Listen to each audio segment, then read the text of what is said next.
topic this week is so good. It's like, when Rabbi emailed this to me, I was like, oh, no, this could not have been better chosen. My topic this week is question everything.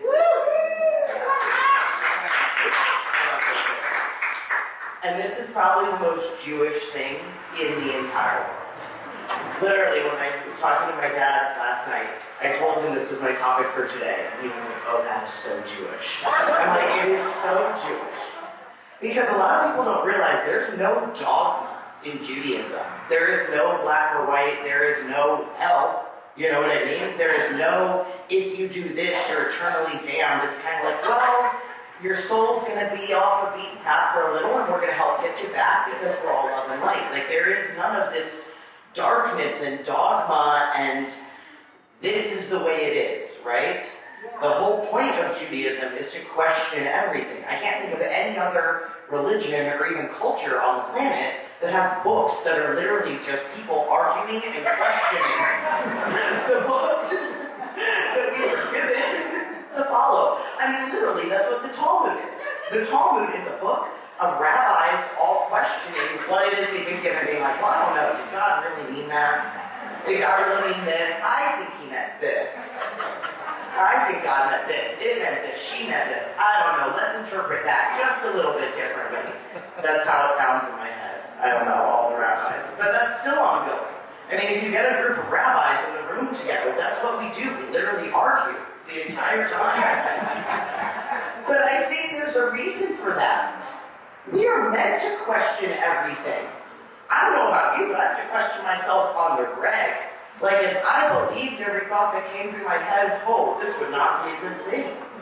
We have to question it all. And then, part of the other thing about Judaism, I've kind of talked about before, we have the Torah, right? That's the only text we have, the 5 books of Moses, the Old Testament. And that's, again, all our other books, the Talmud, the Mishnah, all these other things are commentary on that. But the main one is the Torah. And in Judaism, we read the Torah every year. We have a start date, we have an end date, there's a different portion each week, and we've been doing this for as long as I think Judaism existed, since we received the Torah on Sinai. And I think the reason for this is in hopes that history doesn't repeat itself, and that we are meant to question it.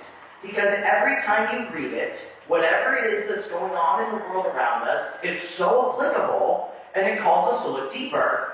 So, of course, I had to look up what the Torah portion for this week was, right, to see if I could question it myself. And it's Mishpatim, the portion where God gives us our mitzvot. So mitzvot, mitzvah, in Hebrew, means commandment. And what that is it's a set of commandments, some things you should do, some things you should not do, that basically are there to help uplift your soul. They're there to take you to this place of enlightenment. In Judaism, we have something called tikkun olam, which literally means that each of us was put here to heal the world, to take our soul up to a higher level, to reach this new level of consciousness, or whatever it is you want to call it, right? That we were put here to do that. And every time you do a mitzvah, your soul kind of just clicks up a rank.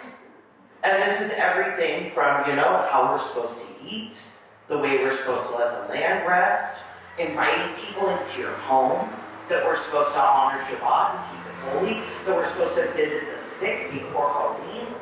All these things that we've been basically told, okay, I need you to do this. And then all the Jews go, well, but did you really mean it that way? I think you meant it this way. But you know what? That's okay. Because if we're questioning it and adhering to it, it's still happening, right? There's something to be learned from whatever it is that we're reading over and over and over again every week. There's a reason we're being called to mitzvot. And then I would be remiss if, before I get into that, side note, you guys remember the talk I gave last time? I always post those on social media. It wouldn't let me post the last one. I just had to reference that real quick. But I gave a talk here not too long ago about anti-Semitism, right? I'm sure everybody kind of remembers that. One of the congregants even wrote in to the Hawai'i Tribune Herald saying that they wanted more aware of it. Thank you. I can't remember right now who that was, but I appreciated it very much. And then I'm sure everyone heard about the terrorist attack at the synagogue in Texas just 2 weeks ago. That was my cousin's synagogue. So as that was happening, before it was on the news or anything, I got a text message, Rabbi and 25 people being held hostage, pray, there's a jihadist terrorist inside, shouting about Israel, saying all this stuff that he's going to kill everyone. And these are my cousins. They're watching this. So I'm getting the text, and then the news picks it up, and then it becomes news and whatever. And then I watch a few days later, as the FBI gets up and it's like, well, we have no reason to believe that this was based in anti-Semitism. Did you just try and gaslight the Jewish people out of saying this wasn't anti-Semitic? Like, what? What? How, in any reality, can we say there was not an anti-Semitic attack? They said the guy chose the synagogue closest to the airport. He didn't choose the McDonald's closest to the airport. He didn't choose the hotel closest to the airport. He chose the synagogue closest to the airport. And we talk about DNA, and I think about generational trauma, and I think about the reality of gaslighting, which I feel like I could write the book in, and mind you, I am. But there is something about, I really am, but there's something about indigenous cultures, other cultures all over the planet, being gaslit on an ongoing basis by those around us that what it is that happened to us is not real, and going, oh, that's all in your head. You guys, I lock the door to my office as soon as I go in. We have a gate on the front. We have an office space in downtown Hilo. And I came in last week, and I sat down at my desk, and this was after the Coffeyville attacks. And I was like, is that bird poop on my window, or did someone throw something at it? You know how much it sucks that I have to think that? Like, I have a Jewish star in the window, and that went through my head. I called a friend who was a police officer, sent him a photo, and was like, is this bird poop, or did someone throw something? Genuinely, we talked about it for like 20 minutes about the angle and everything. It became kind of like, it was fun. But when I think about that, and I think about this is still happening, I just talked about this. This didn't go away. It got a little bit of attention, and then it's back to, oh, quiet, Jews. Get over it. This is all in your head. And yet we're out here worrying about things that in my mind don't really matter, and are getting all this attention and all this energy when there's stuff that really does. Connecting with our brother and sisters, remembering that we are all one. Rising up and saying, at what point do we remember that we have the power in whatever way that is? I'm not going to sit here and be gaslit the way my ancestors were, my ancestors before them, and everybody else's ancestors who's been through any sort of trauma. At what point do we go, no, we understand history. We have to question what's going on around us. My ancestors made it to here so that I could be a female rabbi. That's still not even like a thing all over. There's a lot of people everywhere that don't recognize me as a rabbi. But they didn't go through all of this and question everything to get us to this point. For nothing. I would not be here right now if my grandmother was an original suffragette, marching in the middle of Missouri for my right to vote. I would not be here right now if she didn't become the first female stockbroker in the state at a time when women didn't have jobs like that because she was supposed to be home taking care of my mom and her brother. I would not be here right now if other people during the Holocaust didn't go, you know what, maybe it's not cool to put people in gas chambers. We should hide them and help them escape. Yeah. Genuinely, I think about that. I went through a Holocaust museum as I was home on the mainland for Hanukkah, and I actually had to leave. I had a visceral reaction in my body. You talked about wanting to cut your hair after your mother died and it being a Native American thing.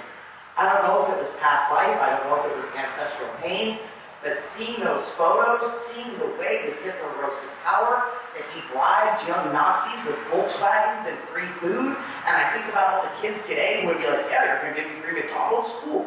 Do whatever I need to do. Yeah. That's scary.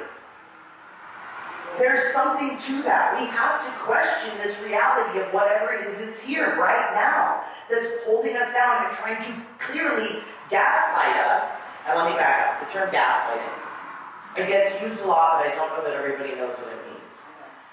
It originates from a movie where this husband and wife couple, she notices that every night the lights flicker outside their apartment building. He's turning the lights down.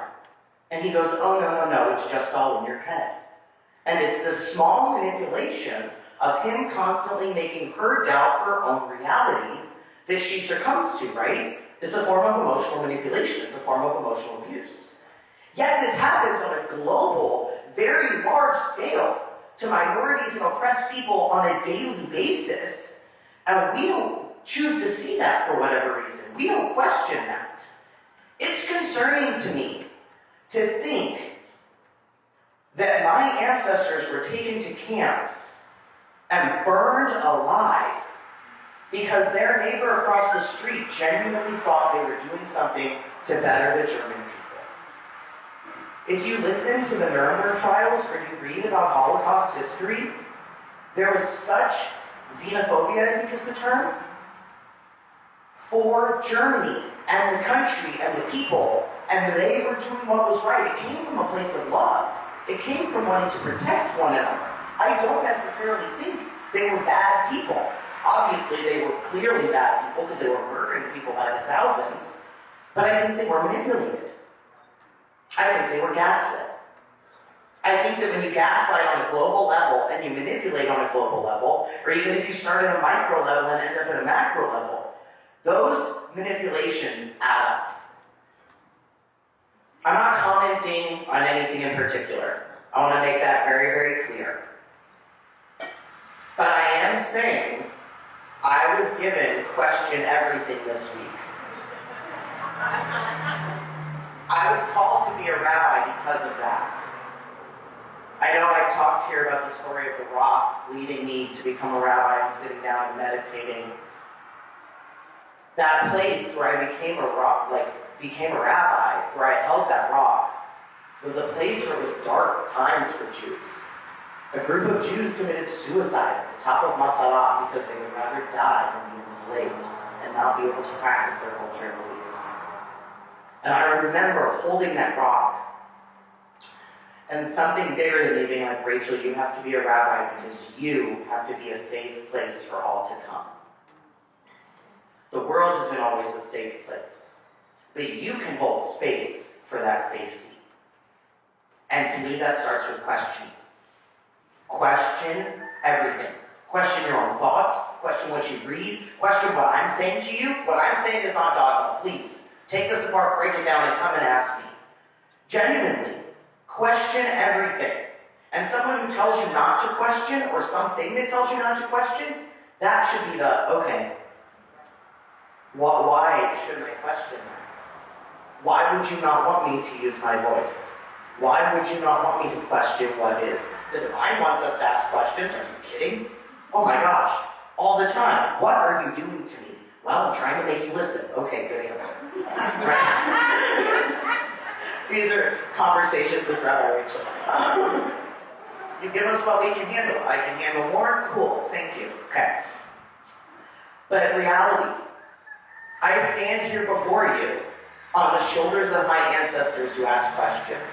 Who even when Moses came back, they were like, we don't know if that makes sense. But that's a good thing. We need that. Complacency kills consciousness in my mind. That just came through.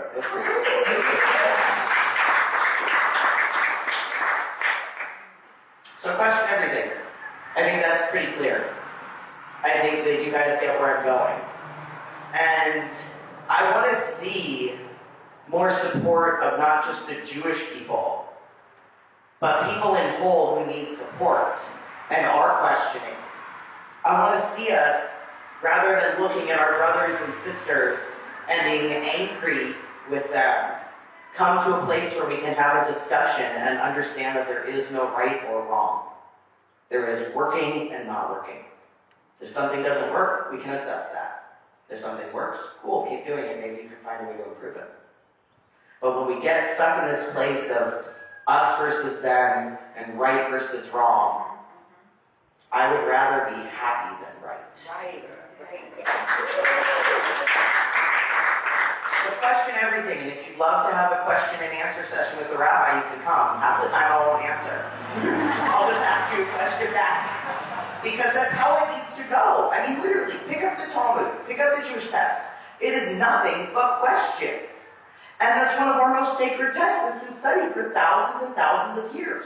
Most of the Jewish texts, other than the Torah, are literally questions about the Torah.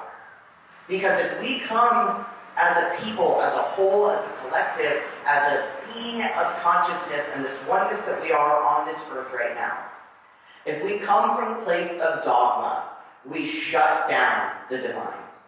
If we come from a place of knowing, we leave no room for growth, no room for that unknown. And to me, that's the knowing, is that you don't know. So, I guess they call me Rabbi Rachel. I'm really proud of this one. She does. I like it. I'm really proud of this one. Okay. Question everything. Nothing is real. Everything you think, everything you feel. I was put here to help us heal, to expose the truth that does conceal. Tikkun olam, the world we heal. With the divine, we made a deal. We were told not to lie, cheat, or steal. We were told to help steer the wheel. There's so much to question. It's time for reflection. With introspection is where we find connection. The divine is the one who needs our attention, and that is the one we'd be failing to mention. Worried more about our pension rather than working to change the tension. We're being called to enter a new dimension, to question reality, change our perception. How much have we changed since the resurrection? We're being summoned to a redirection to overcome our fear of rejection. As I sit and meditate, when there's no time with too much on my plate, I am so aware of all we can create, of what's happening around us, the very deep state. That we're being called to rise up. It is never too late. We are the ones who choose our fate. We are the ones who choose the rate. We are the ones who choose to take the bait. We are the ones who choose love over hate. We are the ones to clear the slate. We are the ones to open the gate. We are the ones who can choose to be great, to be the change, the divine as our mate. We are the ones, so we need not wait. We know it's here this time of year. The whales jump, we see them clear, reminding us to choose love over fear. The divine summons us to shift up a gear, to let it go, leave the past in the rear, to listen deeply and truly hear. We are the ones, the new earth we steer, being called to level up a tier. There are no accidents, coincidences aren't near. The divine is with us, always near. Now is the time, we don't have another year. We must be the mystics, sages, and seers. And you have been chosen. You are worthy, my dear. I feel like this topic was chosen for me, because I'm here to awaken and to help us be free. To know the meaning of true sovereignty. We start with I am, we say he may me. Sometimes we can't seem to see clearly that you are here for a reason, not by accident merely. The divine chose you and loves you dearly. This is our revolution. We're being called to evolution. We are the solution to all the pollution. There is no substitution to see through this illusion, beyond chaos and confusion, this massive intrusion. It is all delusion. There is so much unproven, yet we're forced into seclusion. As they preach inclusion but practice exclusion, gaslight us out of rightful retribution. Our moral fabric has a massive contusion, calling us in for a love transfusion. Question it all, there is no absolution. Now is the time to form our own conclusion. Always supported, never alone. When we know we are it, we find our way home. Through chaos and terror, we can wander and roam, constantly being called to put down our phones. Signs are everywhere, we are being shown. There's no getting out. The cover's been blown. You are spirit in a body on loan. It is up to you if you grumble or groan, whine and complain, beg and moan, or sing and dance. You choose the tone. When you connect to the one, your powers you own, because you are the one, and this you can own. Just like the phoenix, you will rise and have flown. You are so powerful, I must make this known. Connect to the ocean, the sky, and the stones. Something is happening. I feel it deep in my bones. We always progress, but how much have we grown? What comes next is truly unknown. But I know we created, we have the throne. Question everything. Mahalo. Shalom.